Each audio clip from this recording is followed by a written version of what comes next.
is that we can classify elements, and based upon that classification, the addition of new elements in the periodic table becomes easy, and the categorization of existing elements in the periodic table becomes easy. What does that mean? कि if in a periodic table we need to categorize a group of elements कि उनका similar properties है कि नहीं, तो कैसे करेंगे? That is done by the help of a periodic table. अभी हम लोग थोड़ा देर में देखेंगे. तो सबसे पहले attempt of classification was Dobonier's law of triads. ठीक है, नाम रिपीट करो. Dobonier's laws of triad. Laws of triad. तो वो बोला था कि इन अ पीरियोडिक टेबल जब एक्चुअली तब पीरियोडिक टेबल होल वे में बना नहीं था, तो वो देखा था कि जब पीरियोडिक टेबल हम लोग का बना ही नहीं है तो एलिमेंट्स को ग्रुपिंग तो करना पड़ेगा. तो he started the case for grouping of elements. तो सबसे पहले वो बोला कुछ elements low. By the time ज्यादा एलिमेंट्स डिस्कवर्ड भी नहीं हुआ था, तो कुछ एलिमेंट्स लो और उनको इस वे में अरेंज करो in the table, in the group, so that first और थर्ड का जो एटॉमिक वेट है उसका average is the atomic weight of the second element. ठीक है, तो हम लोग जो एग्जांपल देख रहे हैं यहाँ पे कैल्शियम, स्ट्रोंशियम एंड बेरियम. तो कैल्शियम मतलब 40 और बेरियम मतलब 137. इन दोनों को ऐड करके बाय 2 करो, you will approximately get 81 which is this element. क्या बात समझ में आया? उसी तरह वो लोग बोला क्लोरीन का एटॉमिक वेट इज 35, आयोडीन का एटॉमिक वेट इज 127. इन दोनों का एवरेज ले लो, atomic weight will come out to be 40. तो इन तीनों को अगेन एक ग्रुप में डाल दिया. So this was an attempt to categorize elements present in the periodic table. This attempt was only meaningful. This attempt was only meaningful जब number of elements बहुत कम identify हुए थे. जैसे जैसे number of elements ज़्यादा identify होने शुरू हो गए, वैसे वैसे ये जो classification था, ये जो grouping था, ये ineffective हो गया. क्लासिफिकेशन इस तरह से करना चाहिए हम लोगों को कि ज्यादा से ज्यादा एलिमेंट्स के लिए एप्लीकेबल हो. ऐसा क्लासिफिकेशन करके फायदा नहीं है जो कुछ एलिमेंट्स के लिए अप्लाई करता है और जनरली सारा एलिमेंट्स के लिए अप्लाई नहीं करता है. That classification is no good for us. तो हम लोग बेसिकली क्या करेंगे, फर्दर और डिटेल्स में स्टडी करेंगे कि नेक्स्ट अटेम्प्ट क्या आया पीरियोडिक टेबल में एलिमेंट्स को सजाने का. तो नेक्स्ट अटेम्प्ट आया बाय न्यूलैंड्स. न्यूलैंड्स जो लॉ बनाया that was known as the law of octaves. वहां पर वो देखा एवरी 8th एलिमेंट का property is the repetition of the first element. मतलब if there are let's say 10 elements in the periodic table, तो 8th का property और first का property are the same, 9th का property and second का property are the same. इस तरह से वो लोग ग्रुपिंग देखा. तो अगर मान लो मेरे पीरियोडिक टेबल में 20 एलिमेंट्स है, तो कैन यू टेल मी कि फर्स्ट एलिमेंट के संग किसका प्रॉपर्टी मैच करेगा? लास्ट. नो, फर्स्ट के संग 8 का एंड इन दोनों के संग 15 का. तो बेसिकली ऐसे करके हम तुमको लिख के दिखाते हैं, एक इजी तरीका बता देते हैं याद रखने का. व्हाट ही सेड वाज कि एलिमेंट्स का प्रॉपर्टी इस तरह से पैटर्न फॉलो करेगा. 7 हुआ, 8 को वापस 1 के नीचे लिख दो, 9 10 11 12 14 15 कहाँ जाएगा एंड सो ऑन. बात समझ में आ गया? So this was his classification. तो बोला हर 8वां एलिमेंट पहला एलिमेंट के संग एग्जैक्टली सिमिलर होता है इन इट्स प्रॉपर्टीज. ये लॉ का नाम क्या था? ये Newlands law of octaves. Very good, Newlands law of octaves. इसका नाम लॉ ऑफ ऑक्टेव्स क्यों था? क्योंकि हम लोग हर 8th एलिमेंट का प्रॉपर्टी बोले कि फर्स्ट एलिमेंट के जैसे. This was pretty much similar to the concept of the musical notes. 7 musical note होता है ना, डोरे मीसा. तो दे फाउंड कि अरे ये तो सेम टाइप का ही है, सेम पैटर्न का ही है. तो देयरफॉर उस बेसिस पे उसको ये लोग कैटेगराइज किया. कोई डाउट? नहीं सर. गुड.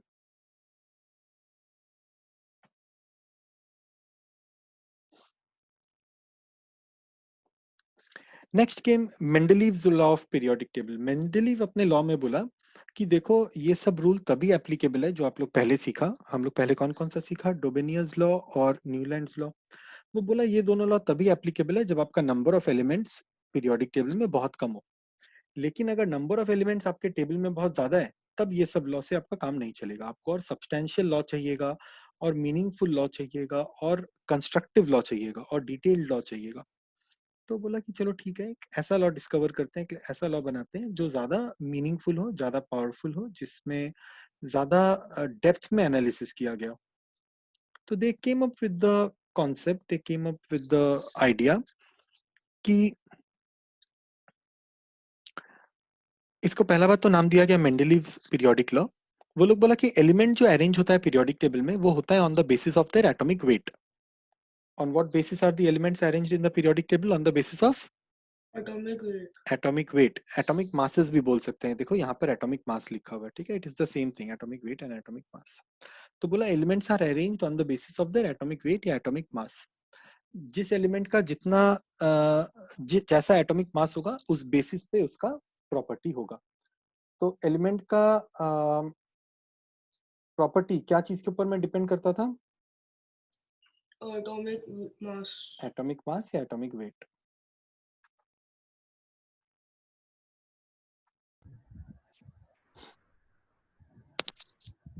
नाउ वो बोला कि एलिमेंट्स को हम लोग अरेंज करेंगे in terms of groups and periods. Vertical column को बोलेंगे ग्रुप्स, हॉरिजॉन्टल कॉलम को बोलेंगे पीरियड्स। वर्टिकल को क्या बोलेंगे? Groups. Very good. हॉरिजॉन्टल को क्या बोलेंगे? Periods. Very good. तो बोला ऐसे करके एलिमेंट्स को अरेंज करेंगे on the basis of their atomic wait. जो मेरा टेबल बनेगा उसको नाम दे देंगे पीरियोडिक टेबल, है ना? हाँ तो इसमें गड़बड़ क्या था? ये तो अच्छा भला लॉ है एक तो, इसमें प्रॉब्लम क्या है? Sir, isotopes का position. नहीं, नॉट नेसेसरली आइसोटोप्स का पोजीशन। Good answer. लेकिन आइसोटोप का पोजीशन इस लॉ के लिए इशू नहीं था। इस लॉ के लिए जो इशू था वो कुछ और था। क्या था बताते हैं, बहुत इंपॉर्टेंट है। देखा गया कुछ एलिमेंट जो इस पीरियोडिक टेबल में हम लोग सजाए थे वो उल्टा बैठ गया था। उसको हम लोग जक्स्टा पोजिशन बोलते हैं। क्या बोलते हैं? Juxtaposition. JUXTAPOSITION, juxta position. मतलब जिसको जहां बैठना था वहां नहीं बैठ के उल्टा जगह में बैठ गया, गलत जगह में बैठ गया, जक्स्टा पोजिशन, एक्सचेंज हो गया बेसिकली। तो ऐसा दो पेयर के संग दिखाई दिया। दूसरा प्रॉब्लम क्या था उसके पीरियोडिक टेबल में? वो अपने पीरियोडिक टेबल में जो ग्रुप्स एंड पीरियड्स बनाया था ना, वो हर एक ग्रुप के अंदर में मोस्टली दो दो एलिमेंट रखा था। तो अगर एक ग्रुप के अंदर में दो दो एलिमेंट हम लोग रखेंगे तब प्रॉब्लम क्या होता है कि readability of the table becomes very difficult. Table को पढ़ के समझना बहुत मुश्किल है कि अरे ये क्या दिया हुआ है, क्यों दिया हुआ है, समझा? Hmm. So that those were the two problems of the periodic table made by, क्या नाम है इसका, मेंडलीव। कोई डाउट यहाँ तक?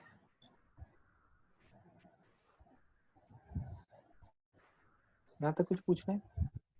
नहीं सर। नहीं sir. गुड, चलो आगे बढ़ते हैं। ये है मेंडलीव का पीरियोडिक टेबल, आप लोग के बुक में है। हम आप लोग को 1 मिनट देते हैं, जरा जल्दी से एक बार इससे आंख घुमा लो, समझ में आ जाएगा क्या होता है। Sir, ये modern ये period. मोस्टली का है ना? ये मोस्टली का, मेंडलीव का नहीं है।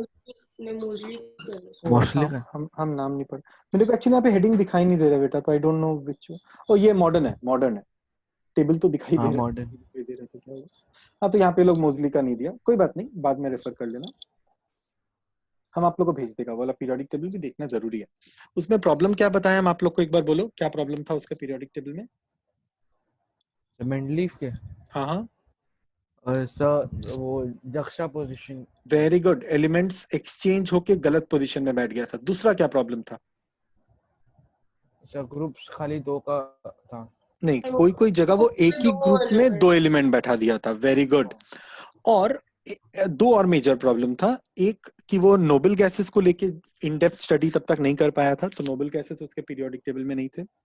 हाइड्रोजन का पोजीशन तो वाज ऑलवेज अ प्रॉब्लम। खैर हाइड्रोजन का पोजीशन गलत जगह पे था पीरियोडिक टेबल में। एंड फाइनली जो उसका एक और प्रॉब्लम था, वो कुछ एलिमेंट आइडेंटिफाई नहीं किया था।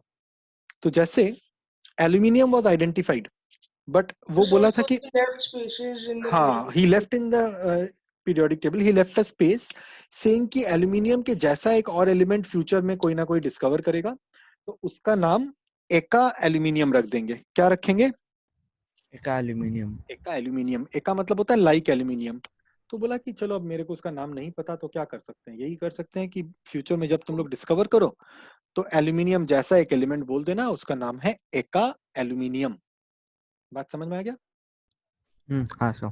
So this was his effort to make the periodic table. अब someone told me last day कि सर ऐसा periodic table बना के क्या फायदा जो गलत है। तो बेटा वो जो बनाया था, पहला बात उसको पता नहीं था कि वो गलत बन रहा है। दूसरा बात, उस टाइम पे that was the best design that he could offer. उससे बेहतर वो कर ही नहीं सकता था। तो जो वो कर सकता था बेस्ट वो किया, और वो पीरियोडिक टेबल के बेसिस पे आज हम लोग के पास एक नया पीरियोडिक टेबल बना है, which is the modern periodic table. But सब कुछ तो उसी के ऊपर बेस्ड था ना, मतलब उसी के कॉन्सेप्ट को आगे बढ़ा के हम लोग एक नया चीज बनाए। फॉर एग्जाम्पल, आज से 20 साल पहले जो मोबाइल फोन यूज होता था, those were called cellular phones. किसी को पता है? नहीं सर। वो एक ह्यूज डिवाइस होता था, मोबाइल फोन जितना sir smart, black box. Black box जैसा होता था, एग्जैक्टली exactly, और बहुत ही गंदा, बहुत ही भारी दिखने में होता था। So that was basically a device, जो जैसे आजकल वो नहीं यूज करते हैं पुलिस वाले लोग, क्या बोलते हैं उसको, एक पुलिस वाला दूसरे वाले को कॉल करता है वॉकी जिससे, टॉकी। वॉकी टॉकी, उस टाइप का। बड़ा सा भारी, एकदम गंदा दिखने में, कोई एलईडी स्क्रीन नहीं उसके ऊपर में, टच स्क्रीन तो भूल जाओ, मोटा मोटा बटन होता था, जोर जोर से दबाओ, प्रेशर देके। प्लस पता है उस टाइम पे इनकमिंग का पैसा लगता था, ये पता है आप लोग को? एक टाइम था जब इनकमिंग कॉल का पैसा लगता था, एंड पैसा मतलब क्या, 10 रुपया। अगर मान ले हम तेरे फोन पे कॉल किया तो 10 रुपया करके पर मिनट तुमको देना पड़ेगा। तो people use to avoid calling and accepting calls as well. Sir आपको कितना देता हो? मेरे को 15 देना पड़ता था, तुमको 10 देना पड़ता था, ऐसे था। मतलब जो कॉल करेगा उसको 15 रुपया देना पड़ेगा, और जो कॉल रिसीव करेगा उसको 10 रुपया देना पड़ेगा। तो those were crazy times. Crazy times again actually दो तरह से देख सकता है। एक तो तुम बोल सकता है कि बहुत महंगा था, दूसरा कॉल कर पाता था, वही क्या कम बात था, बिकॉज कॉल करने का कोई व्यवस्था था ही नहीं, ये मिल गया, वही क्या कम बात था। समझ में आया? So that was how those times were, they were very very difficult times, but ठीक है। कोई कुछ बोल रहा है क्या? ओके, तो आगे बढ़ते हैं। नाउ हम लोग बात करेंगे modern form of the periodic table. तो ये सब हो जाने के बाद वो लोग एक और फॉर्म ऑफ पीरियोडिक टेबल बनाया, which was called the modern form of the periodic table. Modern form of the periodic table में वो लोग क्या किया कि एक नया टेबल बनाया, which was related to the previous table. Previous table का बेसिस क्या था कि elements are arranged on the basis of their atomic weights, atomic masses. Very good. तो इस बार बोला गया कि उसमें तो प्रॉब्लम आ रहा था, तो इस बार हम लोग अपने टेबल को एटॉमिक मास के बेसिस पे नहीं सजाएंगे, एटॉमिक नंबर के बेसिस पे सजाएंगे। तो this time elements are arranged in the periodic table on the basis of their atomic numbers. तो एटॉमिक नंबर के बेसिस पे पीरियोडिक टेबल को बनाया गया। नाउ एक चीज देखो, ये जो पीरियोडिक टेबल बना, उसमें जो फर्स्ट कॉलम है उसको वो लोग नाम दिया एल्कली मेटल्स। क्या नाम दिया? Alkali metals. These are strong metals having a valency of 1, मतलब 1 electron in the outermost shell. He called them alkali metals. Second column. So Second I'll not metal. alkaline earth metals. Second column को नाम दिया alkaline earth metals. ठीक है। Third column से लेके जो 12th column है, ब्लू कलर में देखो बीच में दिया हुआ है, थोड़ा नीचे की तरफ में, those columns were collectively known as transition elements. क्या नाम दिया? Transition elements. Very good.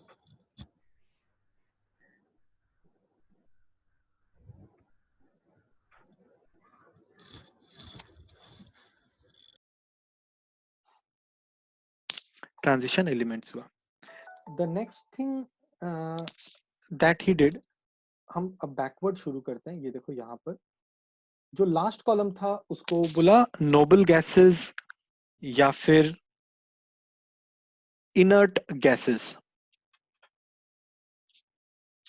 जो 17th कॉलम है उसका फर्स्ट एलिमेंट का नाम बताओ, 17th कॉलम का।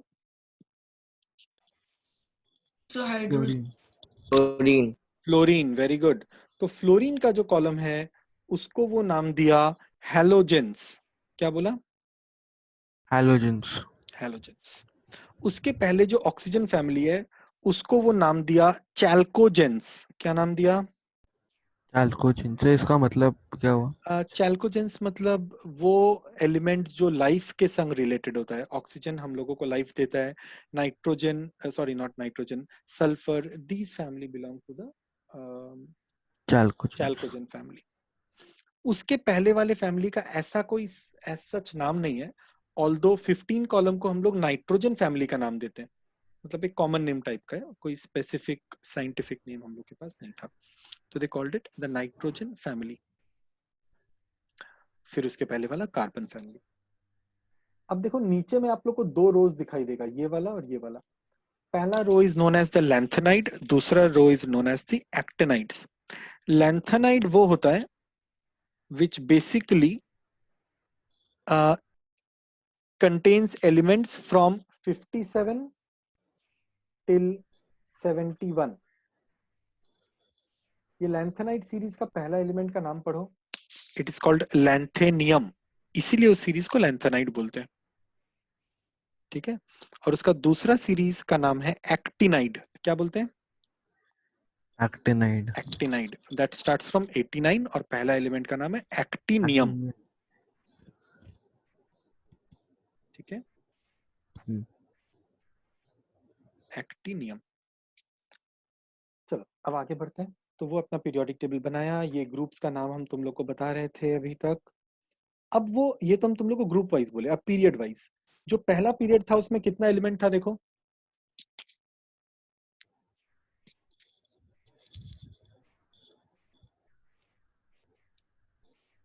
अरे बताओ। दो, वेरी गुड। तो he called it the shortest period. दूसरा पीरियड में कितना एलिमेंट था? 8. 8, तो he called it the short period. Third 8. 8, again short period. उसके बाद 18, तो he called it long period. उसके बाद वापस 18, लॉन्ग पीरियड। फिर उसके बाद 32, तो he called it the longest period. और फिर उसके बाद अगेन काफी सारे एलिमेंट्स था, तो ऐसे करके वो कैटेगराइज किया। अगर यहां तक क्लियर है तो आगे बढ़ेंगे। विदुल? हाँ सर। गुड। नाउ जो फर्स्ट और second column of the periodic table है, एंड उसके बाद थर्ड कॉलम से लेके जो लास्ट कॉलम तक है, उनको वो कलेक्टिवली नाम दिया टिपिकल एलिमेंट्स। देखो यहाँ पर दिया हुआ, क्या नाम दिया? Typical element. Typical elements. कहीं कहीं पे उनको रिप्रेजेंटेटिव एलिमेंट्स का भी नाम दिया गया है, रिप्रेजेंटेटिव एलिमेंट्स।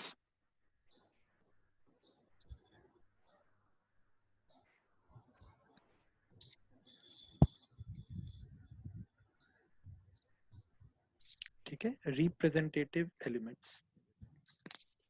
नाउ हम लोग बात करेंगे पीरियोडिसिटी का। यहां से एक्चुअली ये क्लास 10 वाला पोर्शन शुरू होता है। पीरियोडिसिटी मतलब the properties that appear after regular intervals. मतलब कुछ कुछ प्रॉपर्टीज होते हैं एलिमेंट के जो थोड़ा थोड़ा देर बाद रिपीट करते हैं अपने आप को, जो वैल्यूज है वो रिपीट करते हैं अपने आप को। That repetition in properties after regular intervals is known as periodic properties. क्या बोलते हैं? Periodic properties. तो periodic properties are the properties which basically repeats itself after specific intervals of time। थोड़ा थोड़ा देर बाद जो प्रॉपर्टी अपने आप को रिपीट करे उसको हम लोग बोलते हैं पीरियोडिसिटी। उस नेचर को, उस टेंडेंसी को हम लोग बोलते हैं पीरियोडिसिटी। याद रहेगा?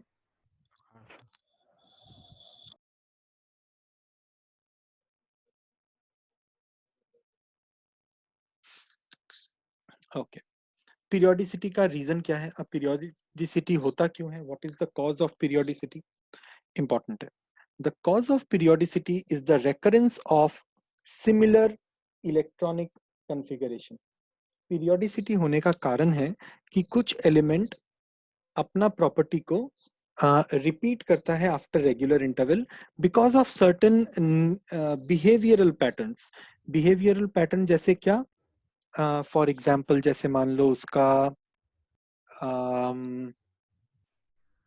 इलेक्ट्रॉनिक कॉन्फ़िगरेशन, उसका वैलेंसी, तो उसके चलते एक पैटर्न मिलता है एलिमेंट्स में, that is known as periodicity. क्या बोलते हैं उसको? Periodicity. What is the cause? As I repeat, the cause of periodicity is the recurrence of the similar electronic configuration. कुछ एलिमेंट्स का periodic configuration, electronic configuration periodic way में repeat करता है, थोड़ा थोड़ा देर बाद रिपीट करता है, since they have the same number of electrons in the outermost shell. यहाँ तक कोई डाउट है तो पूछो। नहीं सर। गुड। अब कुछ टर्म्स के बारे में बात करते हैं, शेल्स या ऑर्बिट एंड वैलेंसी। जब हम लोग एक पीरियोडिक टेबल का बात करेंगे उसमें टॉप से बॉटम जाएंगे। Let us look at the periodic table, ये वाला। अगर हम टॉप से बॉटम जाएंगे, हाइड्रोजन में कितना शेल होता है? 1 1, वेरी गुड। लिथियम में 2 2, सोडियम में 3 वेरी गुड। तो जैसे जैसे हम ऊपर से नीचे की तरफ जा रहा है, यू विल नोटिस कि नंबर ऑफ शेल्स बढ़ते जाएंगे, राइट? पहले 1 शेल था, फिर 2 शेल हो गया, फिर 3 शेल हाँ हो गया। Sir. As and when number of shell increases, the atom का volume also increases. As and when number of shells increase, atom का volume also increases. मतलब shell बढ़ने का मतलब है atom का volume भी बढ़ेगा, atom का size भी बढ़ेगा, ठीक है ना? हाँ sir. But as we go from left to right in the periodic table, as we go from left to right in the periodic table, उसका atomic volume decreases. तो from left to right क्या होगा? Left to right volume क्या होगा? Decrease. Very good. Top to bottom क्या होगा? Increase. Increase. तो ये चीज ध्यान रखना है, इसी को हम लोग पीरियोडिक ट्रेंड बोलते हैं। हम एक बार रिपीट करते हैं, लेफ्ट टू राइट क्या होगा? डिक्रीज। टॉप टू बॉटम क्या होगा? इंक्रीज। एक्सीलेंट। सबका क्लियर हुआ? हाँ सर। गुड। तो नंबर ऑफ शेल्स का हम लोग बात कर लिए, टॉप टू बॉटम इंक्रीज करेगा, left to right number of shell same रहेगा। बट बेसिकली अगर हम लोग वॉल्यूम का बात करें तो लेफ्ट टू राइट वॉल्यूम के साथ क्या होगा? डिक्रीज करेगा, top to bottom volume increase करेगा। ये चीज को दिमाग में रखना, भूलना मत। वैलेंसी का अगर बात करें तो टॉप टू बॉटम जाने पे वैलेंसी का क्या होगा? सेम रहेगा। वेरी गुड, सेम रहेगा। बट लेफ्ट टू राइट जाने से वैलेंसी का क्या होगा? Increase till the fourth and then decrease. Very good. Increases till the fourth and then decreases. तो लेफ्ट टू राइट जाने पे 1 2 3 4 करके इंक्रीज करता है, फिर डिक्रीज करके 4 3 2 1 हो जाता है, ठीक है? Very good.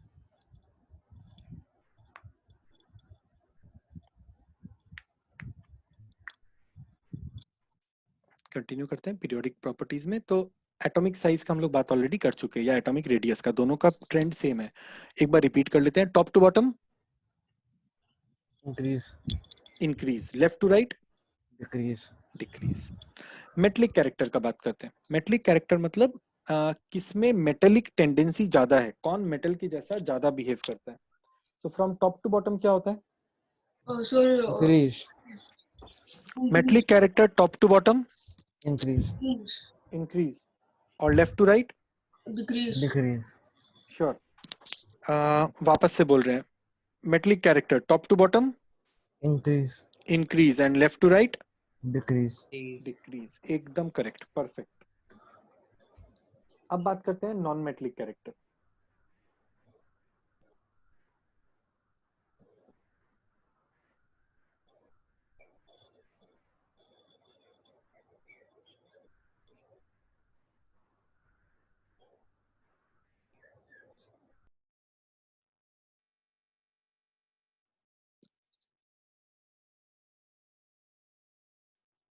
हाँ, तो अब हम लोग बात करते हैं non metallic character. Non metallic character will obviously be just the opposite of metallic character. तो top to bottom non metallic character क्या होगा? डिक्रीज होगा। और लेफ्ट टू राइट क्या होगा? इंक्रीज। इंक्रीज होगा। Top to bottom decrease, left to right increase, increase. Very good. अब आते हैं नया टर्म्स पे। हम लोग 3-4 नया टर्म सीखेंगे। सबसे पहला is known as ionization potential. potential, क्या नाम है? ionization potential. Very good. Ionization potential होता क्या है, पहले वो देखते हैं। मान लो यू हैव एन एलिमेंट जिसके आउटर मोस्ट शेल में से तुमको एक इलेक्ट्रॉन निकालना है। तो मेरे पास एक सोडियम एटम है। सोडियम का आउटर मोस्ट शेल में कितना इलेक्ट्रॉन होता है? एक वेरी गुड। उसका इलेक्ट्रॉनिक कॉन्फ़िगरेशन क्या होता है? 281. 281। तो अगर उसके आउटर मोस्ट शेल में से एक इलेक्ट्रॉन मुझे निकालना पड़े, अगर एक एलिमेंट के आउटर मोस्ट शेल से मुझे एक इलेक्ट्रॉन निकालना पड़े, तो क्या हम एनर्जी बिना दिए वो इलेक्ट्रॉन कभी बाहर निकलेगा? नहीं. नहीं निकलेगा। तो बेसिकली किसी एटम का आउटर मोस्ट शेल में से अगर एक इलेक्ट्रॉन को बाहर निकालना हो, तो उस एटम को तुमको एनर्जी देना पड़ेगा, तब जाके तुमको रिटर्न में इलेक्ट्रॉन्स मिलेगा। Am I correct? Yes, sir. तो वो amount of energy required to take out an electron from the outermost shell is known as Ionization potential. Ionization potential. तो हम रिपीट करते हैं, जब एक एटम का आउटर मोस्ट शेल से एक इलेक्ट्रॉन निकालना होगा, तो उसको जो एनर्जी देना पड़ता है उसको बोलते हैं ionization potential. Is this clear? Yes, sir. तो हम एक बार वापस रिपीट कर देते हैं। Isolated atom ना. अब हम उसको डिटेल्स में बता रहे हैं, समझो बात को। The amount of energy required to emit an electron from the outermost shell of an isolated gaseous atom. The amount of energy required to emit an electron from the outermost shell of an isolated gaseous atom. इसको हम लोग बोलते हैं ionization potential. तो अगर एक atom isolated है, मतलब अकेला है, उसके आसपास और कोई एलिमेंट नहीं है, तब उसका आउटरमोस्ट शेल से इलेक्ट्रॉन निकालने में जो एनर्जी हम लोगों को देना पड़ता है, उस अमाउंट ऑफ एनर्जी को हम लोग क्या नाम दिए? Ionization potential. इसमें इंपॉर्टेंट 2 वर्ड हम लोग यूज किया। The element should be isolated, मतलब अकेला होना चाहिए, and the element must be gaseous state में। तो एक गैसियस स्टेट में जब एक एलिमेंट होगा, तब उसका आउटरमोस्ट शेल में से इलेक्ट्रॉन निकालने के लिए जो मुझे एनर्जी का जरूरत पड़ता है, वो energy is called ionization Ionization potential. Ionization potential का एक और नाम इज आयनाइजेशन एनर्जी। potential. ठीक है। हाँ, नेक्स्ट, इलेक्ट्रॉन एफिनिटी। एग्जैक्टली इसका उल्टा। If there is an element like chlorine, तो क्लोरीन का इलेक्ट्रॉनिक कॉन्फ़िगरेशन बताओ। 287. Very good. आउटरमोस्ट शेल में कितना इलेक्ट्रॉन है? 7. पेनल्टीमेट शेल में कितना इलेक्ट्रॉन है? Penultimate मतलब पेनल्टीमेट मतलब आउटरमोस्ट से जस्ट पहले वाला। 8. 8। Very good. तो हम क्वेश्चन रिपीट करते हैं। आउटरमोस्ट शेल में कितना इलेक्ट्रॉन है? 7. 7। तो अगर एक एलिमेंट का आउटरमोस्ट शेल में 7 इलेक्ट्रॉन्स है, आई रिपीट, अगर एक एलिमेंट का आउटरमोस्ट शेल में 7 इलेक्ट्रॉन्स है, तब उसको एक इलेक्ट्रॉन का और जरूरत है in order to complete its octet. हाँ कि ना? हाँ सर. Yes, sir. वापस से बताते हैं, अगर एक एलिमेंट का आउटरमोस्ट शेल में 7 इलेक्ट्रॉन्स है, तो it requires 1 more electron to complete its octet. तो उसके लिए अगर उस सिचुएशन में अगर तुम उस एलिमेंट को एक इलेक्ट्रॉन डोनेट करोगे, दे दोगे, तो instead that element will give you energy in return. तो the amount of energy given back by an atom when an electron is added to its outermost shell in isolated gaseous state, that amount of energy is called electron affinity.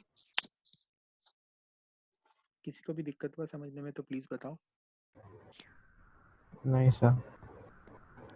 Good. तो अगर एक element का outermost shell में हम लोग electron add करते हैं तो वो एलिमेंट हम लोग को रिटर्न में एनर्जी देता है। रिटर्न में जो एनर्जी हम लोगों को देता है उस एनर्जी को हम लोग नाम देंगे, क्या नाम था? Electron affinity. Electron affinity. Finally the last new term in this chapter is electronegativity. क्या नाम है? Electronegative. Electronegativity. This is the tendency of an element to pull other electrons towards itself. इसका मतलब मान लो there is an atom kept over there और वो atom के पास में एक इलेक्ट्रॉन है, तो उस इलेक्ट्रॉन को अपनी तरफ पुल करने के टेंडेंसी को, कोशिश को, नेचर को हम लोग बोलते हैं electronegativity. The proper definition for this is electronegativity is defined as the tendency of an element to pull shared pair of electrons towards itself. तो let me draw it to explain you कि यहाँ पे क्या होता है। मान लो there is an element hydrogen and then there is an element chlorine. What kind of a bond will these elements form? Covalent. Very good, covalent. तो ultimately ये दो electrons will be shared by hydrogen and chlorine both. Yes or no? Yes sir. Now ये दोनों electrons are the property belonging to both of them. मतलब hydrogen का भी इस पे हक है, क्लोरीन का भी हक है, because it is shared between them. तो इसको हाइड्रोजन भी अपनी तरफ पुल करेगा और क्लोरीन भी अपनी तरफ पुल करेगा। जो अपनी तरफ ज्यादा ताकत के संग पुल कर सकता है दैट इज मोर इलेक्ट्रोनेगेटिव। बात समझ में आया? So more electronegative element has the tendency or the power or the capacity to pull those shared pair of electrons towards itself with more power, with more capacity. क्या मेरा बात sir समझ में आया? खाली कोवैलेंट बॉन्ड में होता है। हाँ हाँ, क्योंकि मेरा डेफिनेशन को हम रिपीट करते हैं। It is the tendency of an element to pull shared pair of electrons towards itself. तो शेयर्ड पेयर तो खाली कोवेलेंट बॉन्ड में ही होगा ना। कोवैलेंट में होगा हाँ। तो बेसिकली ये टेंडेंसी है ऑफ एन एलिमेंट का to pull the electrons towards itself. The electrons must be shared, therefore covalent bond. अगर क्लियर है तो आगे बढ़ेंगे। हाँ सर आगे बढ़िए। Thank you sir. सो अब हम लोग बात करेंगे इन तीनों का ट्रेंड का। ट्रेंड मतलब अब इन तीनों में पैटर्न क्या है। हम लोग ये तो पढ़ ही रहे हैं पीरियोडिक ट्रेंड के लिए ना। तो अब तक हम लोग ये पढ़ लिया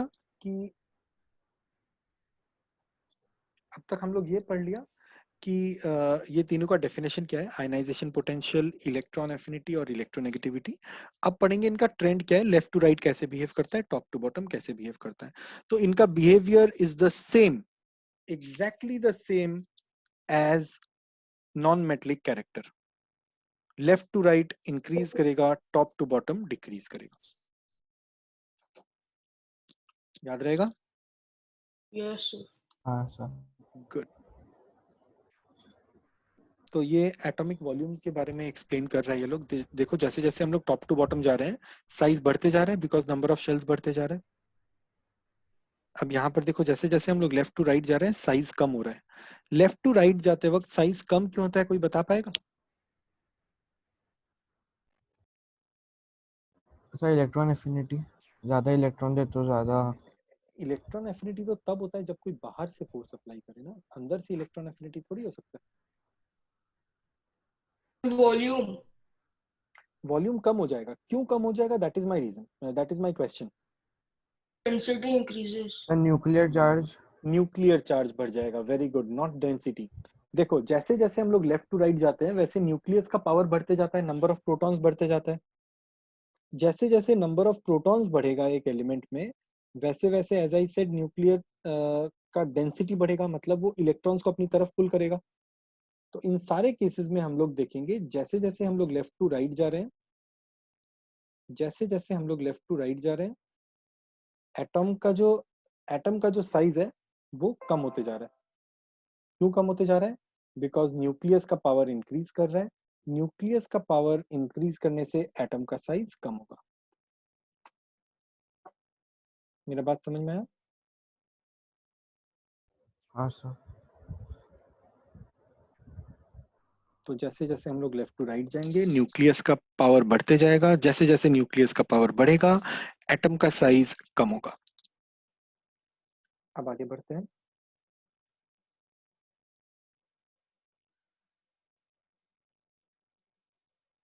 अच्छा, ट्रेंड को एक बार रिपीट कर लेते हैं, समझ में आ गया क्या सबको? जैसे हम लोग टॉप टू बॉटम जाएंगे एटॉमिक साइज का क्या होगा? Top decrease. Atomic size top to bottom decrease होगा भाई, Sorry, increase. Increase. Metallic character का क्या होगा?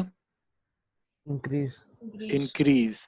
Non metallic character decrease, decrease. Ionization potential decrease, decrease. Electron affinity Decrease. और इलेक्ट्रोनेगेटिविटी Decrease. Very good. अब हम लोग लेफ्ट टू राइट का बात करेंगे। जैसे जैसे हम लोग लेफ्ट टू राइट जाएंगे एटॉमिक साइज क्या होगा? decrease, क्यों, रीजन क्या है? So nuclear nuclear charge, charge increases. Excellent, अरे सीख गया। जैसे जैसे हम लोग लेफ्ट टू राइट जाएंगे वैलेंसी क्या होगा? uh, increase till 4 and then decrease, increases then decreases, very good. उसके बाद जैसे जैसे हम लोग लेफ्ट टू राइट जाएंगे what is the thing that is going to happen for let's say electronegativity? increase. increase, increases. Electron affinity So increases. increases, and finally ionization potential decreases, Increase. increases। तीनों oh increase। sorry, ये तीनों exactly same trend follow करता है as non metallic character. So non metallic character याद होगा तो बाकी सब कुछ ऑटोमेटिकली याद हो जाएगा ना। अब एक पीरियोडिक टेबल का अगर हम लोग बात करें तो उसमें अगर 8 एलिमेंट्स इन अ रो है तो first 3 are generally metallic in nature, fourth one is a metalloid, 5, 6, 7 are non-metals and 8 is a noble gas। याद रहेगा? 1, 2, 3 1, 2, 3 हाँ हेलो sir, 1, 2, 3 क्या होगा? मेटल्स। अगर एक row of a periodic table में देयर आर 8 एलिमेंट्स तो 1, 2, 3 क्या होगा? metals, 4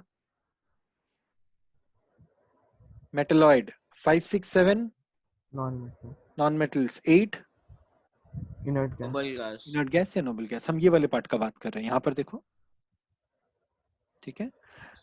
out of these elements sodium is most metallic, तो व्हाट कैन आई से? जैसे जैसे हम लोग लेफ्ट टू राइट जा रहे हैं तो देखो मेटेलिक कैरेक्टर कम हो रहा है एंड नॉन मेटेलिक कैरेक्टर बढ़ रहा है, ठीक है। हाँ अब sir, एक और चीज, अगर हम लोग left hand side of the periodic table देखें, जैसे ये element sodium magnesium and all, तो ये लोग भी ऑक्साइड बनाता है एंड जो राइट हैंड साइड में एलिमेंट्स है वो भी ऑक्साइड्स बनाता है। तो जो लेफ्ट हैंड साइड वाले एलिमेंट्स ऑक्साइड बनाते हैं, आई रिपीट, जो लेफ्ट हैंड साइड वाले एलिमेंट्स ऑक्साइड बनाते हैं वो oxides are basic in nature. Basic in nature मतलब सर आपका आवाज नहीं आ रहा है, हम बोल रहे हैं जो element left hand side of the periodic table में होते हैं वो लोग जो ऑक्साइड बनाते हैं those are basic in nature. मतलब जब उसको पानी में डिसॉल्व करेंगे they will form bases, alkalis. alkalis, और जो राइट हैंड साइड में ऑक्साइड्स होते हैं उनको जब पानी में डिसॉल्व करते हैं we'll get acids. Acids. acids, समझ में आया? कोई डाउट है यहाँ तक तो पूछो। हाँ sir, नहीं हाँ sir, मतलब क्या डाउट है?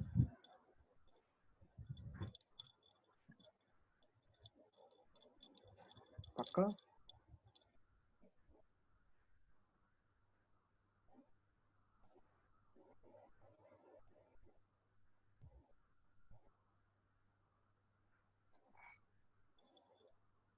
सर आपका कुछ आवाज नहीं आ रहा है, हम वेट कर रहे हैं आप लोग का हाँ, पूछने आपका का। आवाज बहुत लो आ रहा है अभी भी, हम बोला हम तुम लोग का वेट कर रहे हैं कुछ पूछने का या बताने का। अच्छा Sure, no doubts. Very good. तो लेफ्ट टू राइट अगर हम लोग ऑक्साइड्स का बात करें तो लेफ्ट में जो ऑक्साइड्स होते हैं दोज आर एल्कलाइन या बेसिक इन नेचर, और राइट हैंड साइड में जो ऑक्साइड्स होते हैं those are acidic in nature. Good. और Down आपका a group. आवाज कट रहा था। अभी भी नहीं आ रहा आपका नेट बहुत हम रुको नहीं, रिकनेक्ट करते हैं। साउंड बेटर है? हाँ सर, हाँ ओके। सर। थोड़ा तो आई सेड जब हम लोग लेफ्ट से राइट जाएंगे तो basic character decreases and acidic character increases. As we go from left to right in a periodic table, basic character decreases, acidic character increases. Yes, sir. ठीक है? आपका On आवाज this फिर basis- से cut रहा है। हाँ, अब बेटर है? हेलो? हाँ सर। हाँ हाँ सर, सर। Okay. Now, इस basis पे go through the theory once, go through all the question answers, keep on asking me all the doubts that you have, or once you do the question answers, I'll sit again with you with the set of doubts that you have. ठीक है? When do you think you will be able to complete all the question Okay, answers? Yes, sir. Sunday तक। Sunday तक, चलो ठीक है, good. ठीक है, complete करो and then report me. Okay sir. Thank you. Sir कल फिजिक्स का साउंड होगा? कल सैटरडे है ना? कल सैटरडे को थोड़ी होगा फिजिक्स का ओ साउंड, केमिस्ट्री, संडे को। हाँ, संडे को। कल केमिस्ट्री होगा ना? कल केमिस्ट्री क्लास है। चलो, गुड डे, बाय। सर आपका आवाज नहीं आ रहा फिर से। आपका आवाज नहीं आ रहा एकदम। तो I said have a good day, bye. Oh bye sir.